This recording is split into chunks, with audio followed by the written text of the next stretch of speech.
Bismillahirrahmanirrahim.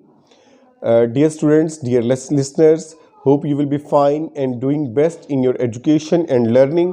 Today we are going to study present indefinite tense. आज हमने करना है present indefinite tense और इसको जो है मैं बहुत ही आपको तवज्जो से और बहुत आसान अंदाज से और बिल्कुल जो है आम फहम अंदाज से जो है आपको समझाऊंगा, क्योंकि ये जितने भी इंग्लिश के अंदर जो बिगिनर्स हैं उनके लिए जो है ज़्यादा प्रॉब्लम्स वो इसी टेंस के अंदर आती हैं। और चूंकि हम रूटीन में जो बातचीत करते हैं या हमारी जो आम जो कम्युनिकेशन होती है वो ज़्यादातर हम प्रेजेंट के अंदर ही कर रहे होते हैं और प्रेजेंट डेफिनेट के अंदर कर रहे होते हैं, इसलिए जो प्रेजेंट इंडेफिनिट टेंस है ये इस लिहाज से बहुत इम्पॉर्टेंट है। इसके अंदर क्या आते हैं? इसके अंदर आते हैं हैबिचुअल एक्शंस इन प्रेजेंट, यानी प्रेजेंट के अंदर जो है वो आदत वाले अफ़ाल या आदात जो प्रेजेंट के अंदर है वो इसके अंदर फॉल करती हैं। आगे जब हम सेंटेंसेस देखेंगे तो मैं आपको मज़ीद इसको सेंटेंसेस के लिहाज से एक्सप्लेन भी कर दूंगा कि ये किस तरह से आदात हैं। अब हमने ये देखना है कि इसके अंदर कौन सा जो असूल है या कौन सी बातें उन पर जो है या कौन से पॉइंट्स जिनको हमने मद्देनज़र या जहन में रखना है। तो पॉइंट्स टू रिमेंबर या याद रखने वाले जो पॉइंट्स हैं वो ये 5 हैं। 1 ये है first form of verb, second ये है कि हेल्पिंग वर्ब्स किस में इस्तेमाल होते हैं। तो आम तौर पर इसके अंदर नेगेटिव और इंट्रोगेटिव सेंटेंसेस यानी मनफी और सवालिया उसमें इस्तेमाल होते हैं। उसके बाद नंबर 3 जो है ये आ गया हेल्पिंग वर्ब्स इस्तेमाल कौन से होते हैं, वो डू और डज इस्तेमाल होते हैं। डू जो है वो इस्तेमाल होता है I we they you and plural noun, PN से मतलब है प्लूरल नाउन यानी इसमें जमा। और जो डज है ये इस्तेमाल होता है he she it and singular noun, singular noun से मुराद इसमें वाहिद। और नंबर 5 जो है ये आ गया अफर्मेटिव सेंटेंस, या अगर सादा फिक्रा है या मुस्बत फिक्रा है उसमें अगर सब्जेक्ट या फाइल जो है अगर वो होता है ही शी इट और सिंगुलर नाउन, तो आपने क्या करना है कि उसके अंदर फर्स्ट फॉर्म ऑफ वर्ब जो है उसके साथ आपने प्लस एस या ई एस कर देना है, यानी उसके साथ आपने एस या ई एस का इजाफा कर देना है। तो अब मैं इन पॉइंट्स को जो है बताने के बाद इनको एक्सप्लेन कर देता हूँ। तो स्टूडेंट्स आपने ये जहन में रखना है कि इसके अंदर हमेशा जो इस्तेमाल होगी जो वर्ब की फॉर्म वो हमेशा फर्स्ट फॉर्म इस्तेमाल होगी, यानी कि इस पूरे टेंस के अंदर आपने सिर्फ फर्स्ट फॉर्म जो वर्ब जो है वो इस्तेमाल करनी है, ना उसके साथ प्रोग्रेसिव बनानी है, नहीं आईएनजी वगैरह नहीं लगाना, ना सेकंड थर्ड फॉर्म यूज़ करनी है, only first form of verb. उसके बाद जो इसका आम असूल है वो ये है कि इसके अंदर जो हेल्पिंग वर्ब्स इस्तेमाल होते हैं या इसके अंदर जो इमदादी अफ़ाल या हेल्पिंग वर्ब्स जो हैं वो इस्तेमाल होते हैं only negative and interrogative sentences. किसी भी किस्म का इंट्रोगेटिव आ जाए, खा वो सिंपल इंट्रोगेटिव हो, इंट्रोगेटिव प्लस नेगेटिव हो, या बिग इंट्रोगेटिव हो, या बिग इंट्रोगेटिव नेगेटिव हो, इन सब के साथ आपने जो है हेल्पिंग वर्ब इस्तेमाल करना है। या सिर्फ नेगेटिव आ जाए फिर भी हेल्पिंग वर्ब इस्तेमाल होगा। अब आगे जाके हमें पता चलेगा कि हेल्पिंग वर्ब कौन सा इस्तेमाल होता है। तो इसके अंदर जो हेल्पिंग वर्ब्स हैं वो हम इस्तेमाल करते हैं डू और डज। तो ये देखिए हेल्पिंग वर्ब जो है ये ब्लू राइटिंग के साथ यहाँ लिख दिया गया है और ये रेड के साथ है डू ओब्लिक, इट मीन्स जो और या यानी या डू इस्तेमाल होगा या डज इस्तेमाल होगा। अब हमने ये देखना है कि डू किसके साथ आता है और डज किसके साथ आता है। तो ये देखिए बेटा कि जो डू लिख दिया गया, देखें कि I we they you and plural noun, PN मतलब प्लूरल नाउन यानी इसमें जमा, इसके साथ हमने डू इस्तेमाल करना है। आई वी दे यू ये सेंटेंस के अंदर एज इट इज़ इस्तेमाल होंगे, और जो प्लूरल नाउन है उससे मुराद कोई भी नाउन जो जमा की फॉर्म में आ जाए। मसलन अगर वो लड़का है तो वो सिंगुलर नाउन है, अगर लड़के आ गया तो वो प्लूरल नाउन आ गया, अगर औरत है तो वो जो है सिंगुलर नाउन है, अगर औरतें हो गया तो वो प्लूरल नाउन हो गया। उसके बाद हमने ये देखना है कि फिर हमने देखना है कि डज किसके साथ आएगा। तो ये ब्लू राइटिंग में कर दिया गया कि he she it and singular noun जो है इनके साथ डज इस्तेमाल होगा।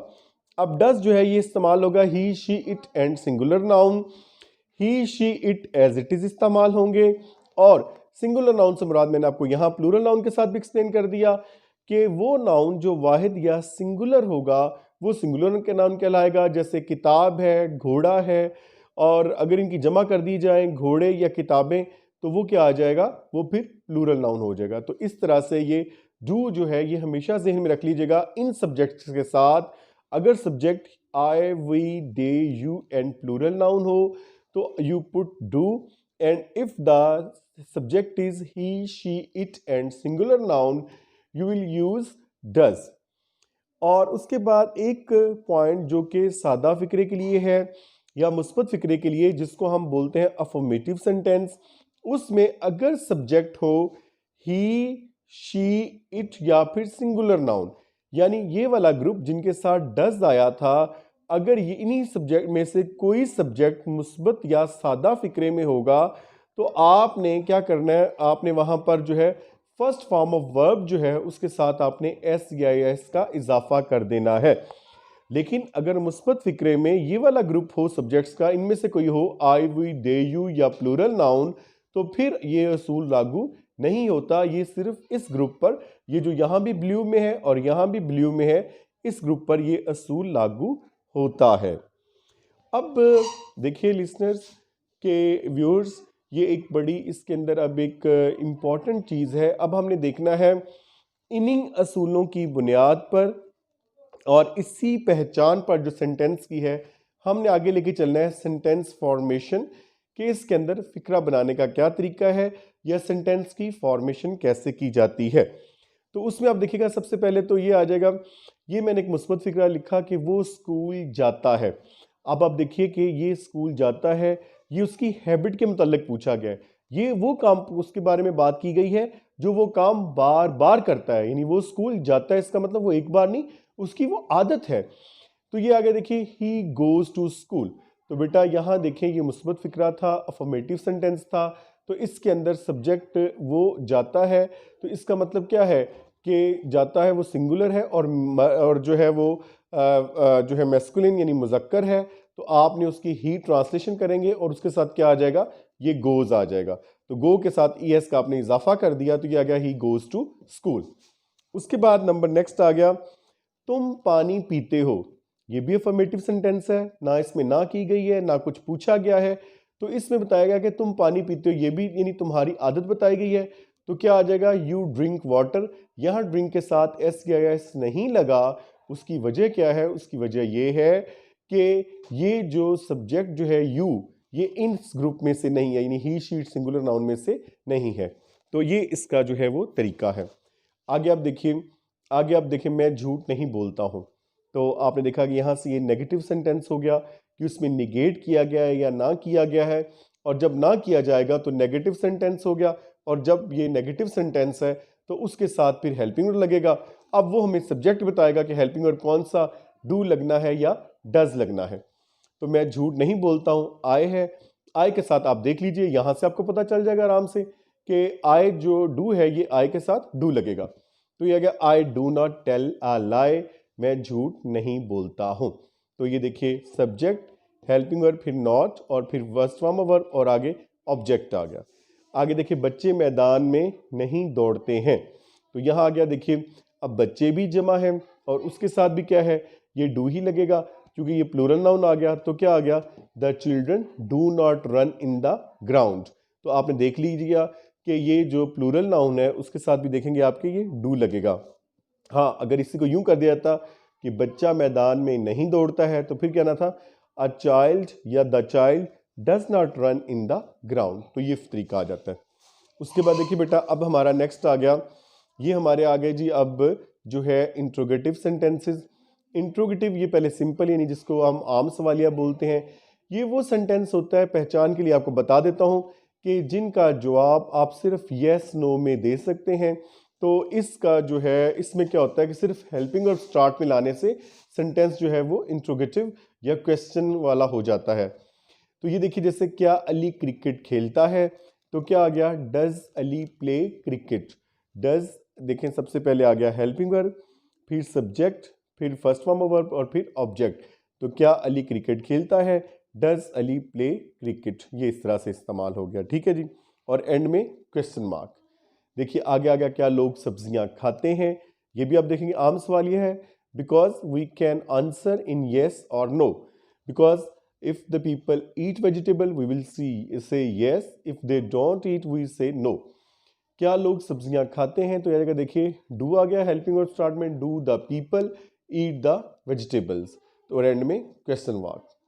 फिर उसके बाद देखिए हम आगे आ गए जी, अगला स्टाइल आ गया, वो क्या आ गया, वो तरीका है बिग जो इंट्रोगेटिव प्लस नेगेटिव, यानी जिसके अंदर सवाल भी आ जाता है और ना भी आ जाती। तो जैसे आ गया, क्या उस्ताद साहब हमें नहीं पढ़ाते हैं।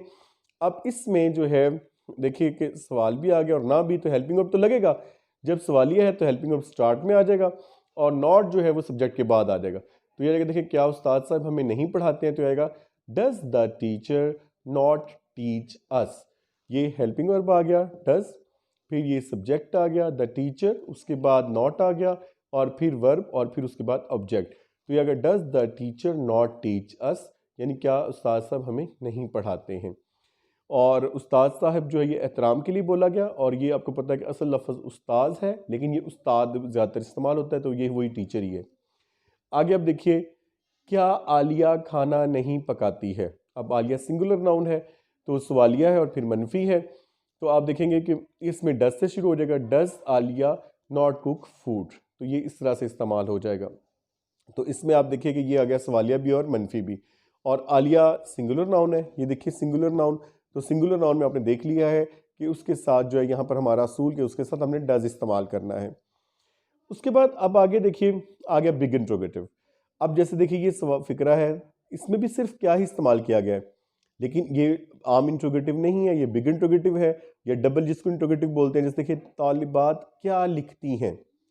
अब इस सवाल का जवाब हम येस नो में नहीं दे सकते, बल्कि थोड़ी सी वजाहत करना पड़ेगी। तो यहाँ पर जो क्या की इंग्लिश है वो क्वेश्चन वर्ड है, वो क्या है, वो वट है, वो स्टार्ट में आ जाएगा। तो आ जाएगा वट, और तालिबात जमा है द स्टूडेंट, उसके साथ क्या आएगा, helping verb do. What do the students write, what do the students write, तालिबात क्या लिखती हैं। उसके बाद अब देखिए आगे आ गया कि जो बिग इंट्रोगेटिव प्लस नेगेटिव, यानी जिसमें बड़ा सवाल भी है और साथ ना भी। जैसे वो कब शोर नहीं करती है।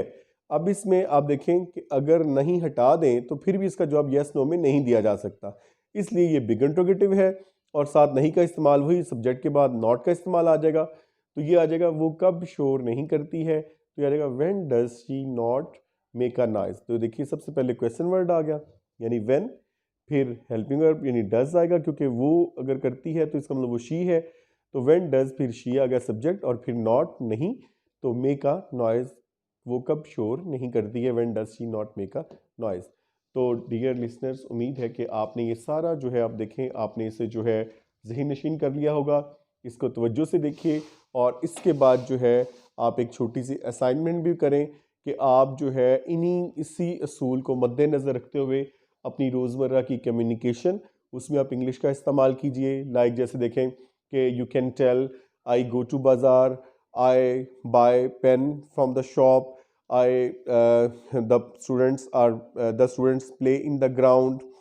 Ali helps me in my work. इस तरह के छोटे छोटे काम, छोटी छोटी बातें, आपके रूटीन के जो मैटर्स हैं उनको आप इस सेंस को यूज़ करते हुए आप ये सेंटेंसेस यूज़ कीजिए और इस तरह से अपनी कम्युनिकेशन को इम्प्रूव कीजिए। Hope you have got it, and इंशाल्लाह I will wait for your suggestions, your comments, and please share, like, and also give your suggestions. Thank you very much.